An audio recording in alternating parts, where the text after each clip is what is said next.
do you do when you realize as a company you've kind of run the course of average storytelling? What do you do when you are trying to run a narrative linear path for so long that you almost run into a brick wall? Well, you start to explore the multiverse, at least you do in comic books.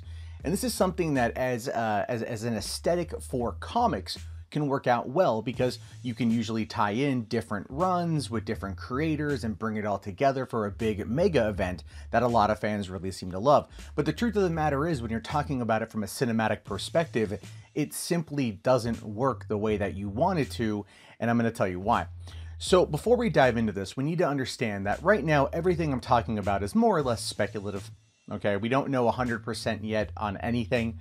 It's all being talked about with scoops and with rumors, and there's been no official confirmation at all yet from quite literally any of the players involved. So that's just something to keep in mind.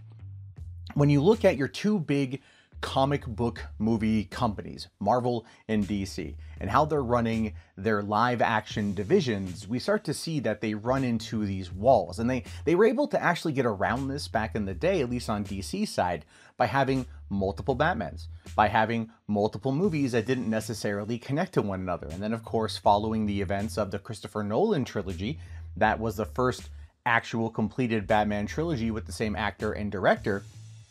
Warner Brothers wanted to extend it outward. They wanted to find a way to combat Marvel. So they created Man of Steel. They brought in Christopher Nolan to produce it, Zack Snyder to direct it, to launch from there what has effectively been known as the DCEU. And they did this in hopes of catching up to Marvel, who was already running full steam ahead with Avengers by the time The Dark Knight Rises came out. So they were behind the curve by quite a bit. And so as they were trying to build up the DCEU with Batman v Superman and Suicide Squad and Wonder Woman and Justice League and all the problems we know from that, what they've done in the meantime is attempt to actually try to course correct by giving everyone what they want to an extent. If you want this to be canon, it's now canon. This whole thing, the multiverse is real. It's not gonna go the way you think it will.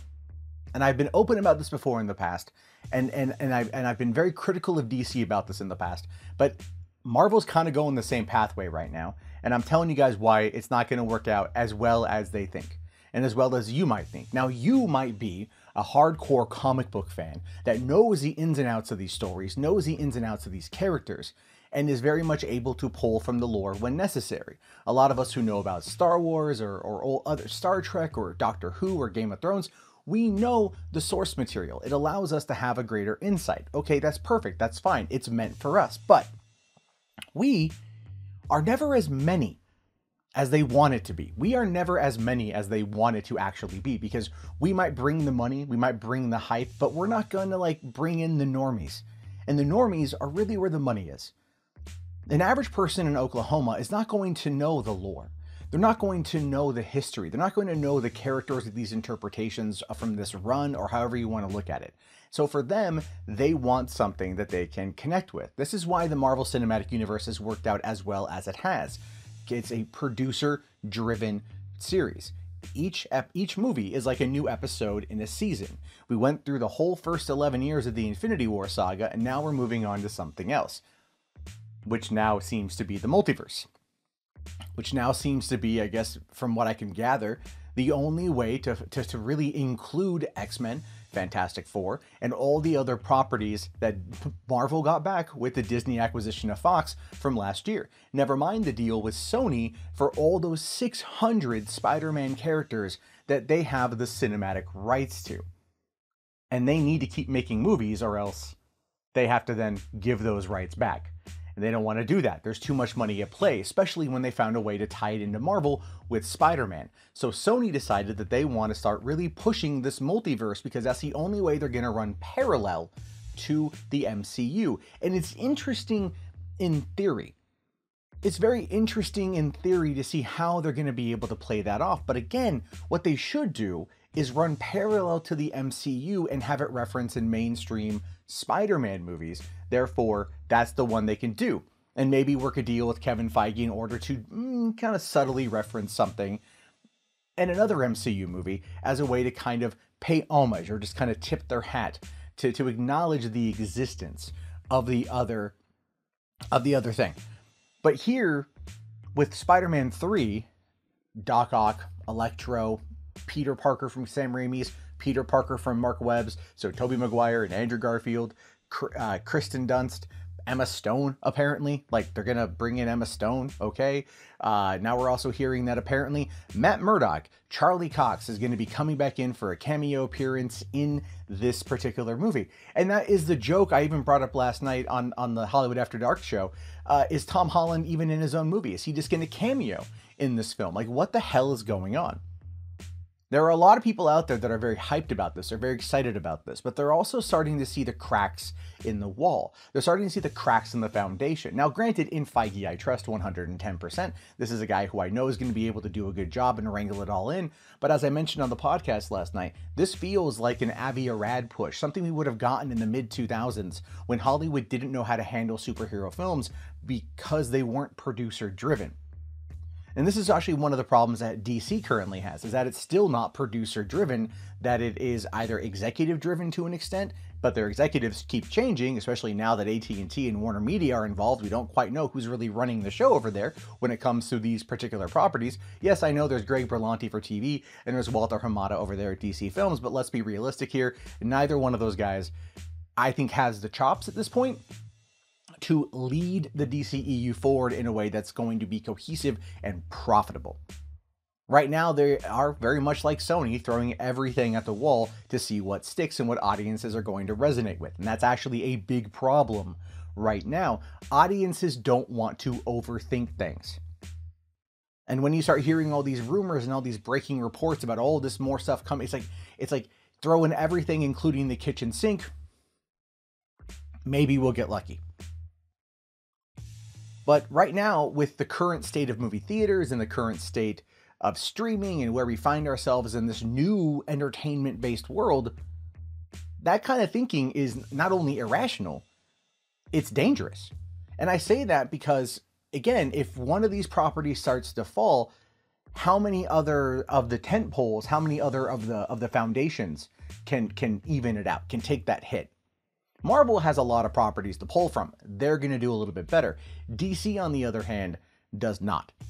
DC is one of those things where it's like what they're trying with the multiverse is more up for failure than than Marvel. Marvel has Feige, and Feige has full control. Hamada has got to work with Toby Emmerich over there at Warner Brothers Pictures, while Greg Berlanti is working underneath whoever the hell it is over at Warner Media and HBO Max and the TV side of things. Jim Lee, I think Jim Lee is maybe how they're all going to work together. And then Jim Lee, I think, is going to be able to do a pretty good job if he's able to be that producer and drive it forward. And I haven't seen that so far. So when we talk about the concept of the multiverse and what they're trying to do with it, it could work potentially. But ultimately, what we're going to see, and this is going to be the bigger issue, is whether or not these stories are going to be able to be told in that fashion. If they're going to be able to be to have these characters show up in their original capacity. Because some of the rumors I'm hearing now are these actors are coming back in to play different versions of this role, and that's how they're going to explain it in the multiverse. From a cinematic perspective, that's dumb. That is. You know, if I was watching Earth 685 and that's Tobey Maguire's Peter Parker for 3 movies, and then we get another Tobey Maguire in Spider-Man 3 that's from Earth 722, that's not the Tobey that I watched from 2002 to 2007. Same thing goes with Andrew Garfield. If it's not the Andrew Garfield Peter Parker, then what the hell is it? You guys see what I'm saying here? If it's not Matt Murdock from the Daredevil TV show, but it's, you know, Charlie Cox is playing another version of Matt Murdock, that's stupid. J. Jonah Jameson is a bit player, so like that's something that can be relatively overlooked, right? For this new universe, it can be altered up a little bit because that's going to be the defense a lot of people are going to go to. But what about J. Jonah Jameson? Small bit character, good character that I'm very happy is back, but he's playing roughly the same character, just without the Daily Bugle being a newspaper, but it being an online podcast like InfoWars. It's a little bit of a twist to where it's fine, but it's a bit thing.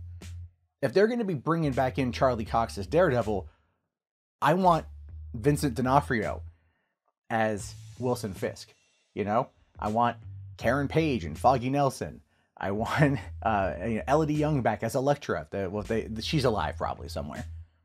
You know, I want those characters back. I want John Bernthal as the Punisher. I want, Mike Coulter as Luke Cage. I want Finn Jones as Iron Fist. Yeah, I said it. And I'll take Kristen Ritter as Jessica Jones too. Those characters that I have known and loved since 2015 should be back in as well. But not playing different versions of themselves. Don't recast these characters. If you're going to do the multiverse right, or don't do it at all. If you're going to bring in these actors to reprise these roles, and have them reprise those roles. Otherwise, you're just wasting your time. Because that person in Oklahoma is not going to know what the hell is happening. Anyway, these are just my thoughts on the subject. I'm excited to see what they come up with, but I'm also going to be cautiously optimistic about it. There's a lot that could go wrong here, and I have a feeling that with all of these people dropping all of these scoops all the time without there being any actual real confirmation, it can really build up expectations in people's minds. And I don't mean to be the bearer of bad news or be a Debbie Downer about it, although you probably will argue that I am. My goal here is to have honest conversations about what's going on and where things are. So I do want to hear your thoughts. I want to hear your opinions. I'll talk to you guys later. Have yourself a great day. Thank you for watching, and peace out.